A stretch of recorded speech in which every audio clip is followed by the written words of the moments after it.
بسم اللہ الرحمن الرحیم۔ السلام علیکم دوستو، کیسے ہیں آپ؟ تو دوستو آج کا ہمارا ٹاپک قبر کے متعلق ہے کہ کیا قبر پر ہاتھ اٹھا کر مانگنا صحیح ہے، جائز ہے یا نہیں۔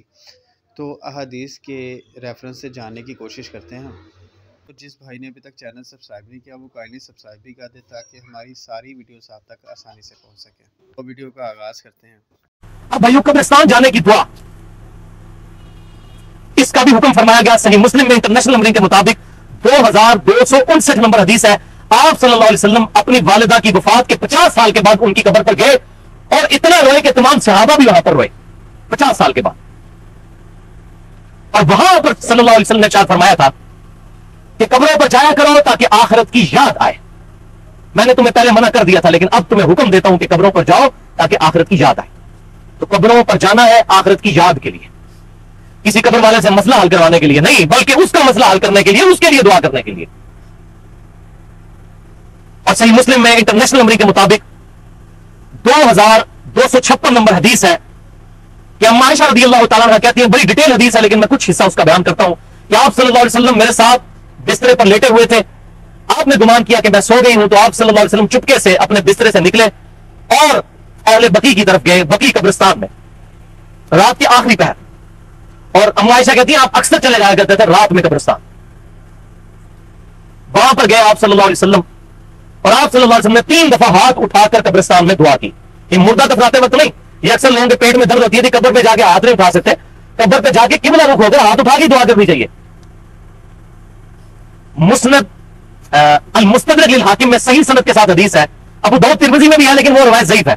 صحیح سند ہے المستدرک للحاکم میں کہ آپ صلی اللہ علیہ وسلم نے فرمایا تمہارا رب حیا فرماتا ہے اس شخص سے جو ہاتھ اٹھا کر اللہ کے حضور دعا کرتا ہے یا اس کو واپس محروم لوٹائے۔ جیسے فقیر ہاتھ اٹھاتا ہے، آپ صلی اللہ علیہ وسلم اللہ تعالیٰ حیا کرتا ہے کہ اس کے ہاتھوں کو واپس، جیسا ہاتھ اٹھا کے دعا کرنا ہی زیادہ افضل ہے۔ اور الادب المفرد میں امام بخاری رحمۃ اللہ علیہ صحیح سند کے ساتھ لے کر آئے ہیں کہ عبداللہ ابن زبیر اور عبداللہ بن عمر رضی اللہ تعالیٰ عنہما جب دعا مانگا کرتے تھے تو اپنے دونوں ہاتھ چہرے پر بھی پھیلا کرتے تھے۔ یہ امام بخاری لے کر آئے الادب المفرد میں، پوری کتاب لکھی ہے انہوں نے آداب پر۔ لہٰذا یہ جو علماء عرب کہتے ہیں کہ یہ چہرے پر ہاتھ پھیرنا بدعت ہے، تو یہ بات کرنا بدعت ہے کہ چہرے پر ہاتھ پھیرنا بدعت ہے۔ چہرے پہ ہاتھ پھیرنا سنت ہے دعا کے بعد، اور امت کا اجماع ہے۔ یہ چند آٹے میں نمک لوگ، ان لوگوں نے امت کے اندر غلط چیزیں پروپیگیٹ کی۔ الحمدللہ پاکستان میں جو کتاب و سنت کے منہج کے لوگ ہیں ان کی اکثریت خصوصاً اہل حدیث مدنہ فکر کے وہ اسی کے قائل ہے کہ چہرے پہ ہاتھ پھیرنا چاہیے، ان کی کتابیں بھی اسی کی قائل ہیں۔ تو یہ چند علماء عرب نے یہ اگر فتویٰ دیا تو ان کا ذاتی عمل ہے۔ تو الادب المفرد میں صحیح سند کے ساتھ یہ روایت موجود ہے۔ تو آپ صلی اللہ علیہ وسلم کے صحیح مسلم میں الفاظ ہے انٹرنیشنل نمبر کے مطابق 2256، وہی حدیث اما عائشہ کہتی ہیں 3 دفعہ ہاتھ اٹھا کر دعا کی آپ صلی اللہ علیہ وسلم نے۔ پھر آپ صلی اللہ علیہ وسلم واپس آئے تو میں آپ صلی اللہ علیہ وسلم کے آگے بھاگتی ہوئی آئی اور لیٹ گئی، اگر سانس میرا پھولا ہوا تھا۔ تو آپ صلی اللہ علیہ وسلم نے مجھ سے فرمایا کہ عائشہ کیا تو نے گمان کیا کہ اللہ اور اس کا رسول تجھ سے خیانت کریں گے؟ یعنی تو نے یہ گمان کیا کہ میں کسی اور بیوی کے پاس چلا گیا تھا؟ تو مجھے بتاؤ تم میرے پیچھے آئی تھی، اور اگر تم نے مجھے نہ بتایا تو غیب کا جاننے والا تو مجھے بتا ہی دے گا۔ یہاں پہ بھی علم غیب کا عقیدہ آپ سے کلیئر کیا، غیب کا جاننے والا مجھے اطلاع کر دے گا۔ تو عائشہ نے کہا یا رسول اللہ میں آپ کے پیچھے آئی تھی یہ دیکھنے کے لیے۔ تو آپ صلی اللہ علیہ وسلم نے فرمایا کہ جب تم میرے ساتھ لیٹی ہوئی تھی اسی حالت میں میرے پاس جبرائیل علیہ السلام آئے، انہوں نے مجھے چپکے سے کہا کہ اللہ تعالیٰ حکم فرماتا ہے کہ جا کر اہل بقیع کے لیے مغفرت کی دعا کریں۔ قربان جائے اہل بقیع کے لیے۔ صحیح مسلم میں حدیث ہے کہ مدینے میں موت مانگو، جو مدینے میں مرے گا میں اس کی شفاعت کروں گا۔ اور صحیح بخاری میں ہے کہ سیدنا عمر یہ دعا کیا کرتے تھے، اے اللہ مجھے شہادت کی موت مدینہ شریف میں دینا، کیونکہ اہل مدینہ کی سب سے پہلے شفاعت ہونی ہے قیامت والے دن جو بقیع میں دفن ہے۔ تو الحمدللہ مولا عمر رضی اللہ تعالیٰ عنہ ہمارے جگری یار مولا عمر رضی اللہ تعالیٰ عنہ کو اللہ تعالیٰ نے مسجد نبی میں شہادت کی موت دی، اور روضہ رسول کے ساتھ آپ صلی اللہ علیہ وسلم آپ رضی اللہ تعالیٰ عنہ کو جگہ بھی ملی، دونوں دعائیں ان کی قبول ہوئی، مدینہ شریف میں وہ دفن ہوئے الحمدللہ۔ تو آپ صلی اللہ علیہ وسلم سے یہ دعا ثابت۔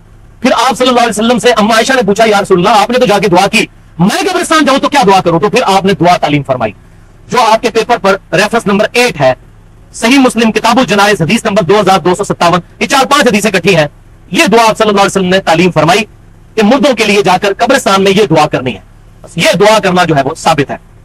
اور ظاہر ذکر اور درود ساتھ پڑھنا وہ تو ہے یہ دعا کی قبولیت کے لیے، تو جامعہ ترمذی میں حدیث ہے جو ذکر اور درود پڑھ کر دعا کرتا ہے اللہ تعالیٰ اس کی دعا قبول کرتا ہے۔ 593 نمبر حدیث ہے انٹرنیشنل نمبر کے مطابق۔ تو یہ دعا آپ صلی اللہ علیہ وسلم نے تعلیم فرمائی۔ اس سے یہ بات پتہ چلی کہ عورتیں بھی شرعی پردے کا خیال رکھتے ہوئے قبرستان جا سکتی ہیں، بلکہ ان کو جانا چاہیے مزاروں پر نہیں، قبرستان، کیونکہ اما عائشہ کو یہ تعلیم فرمائی۔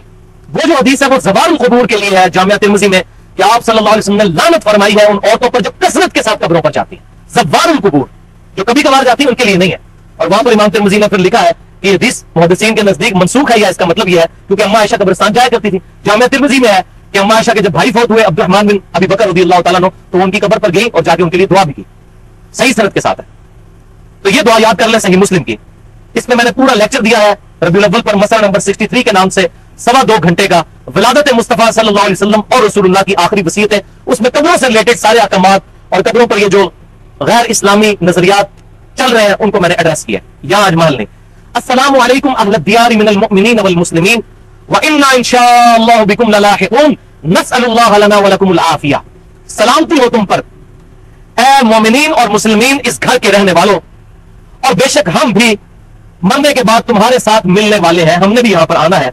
ہم اللہ تعالیٰ سے تمہارے لیے بھی اور اپنے لیے بھی عافیت کا سوال کرتے ہیں, اور سب سے بڑی دعا اگر کوئی کی جا سکتی وہ عافیت کی ہے, دنیا اور آخرت میں عافیت.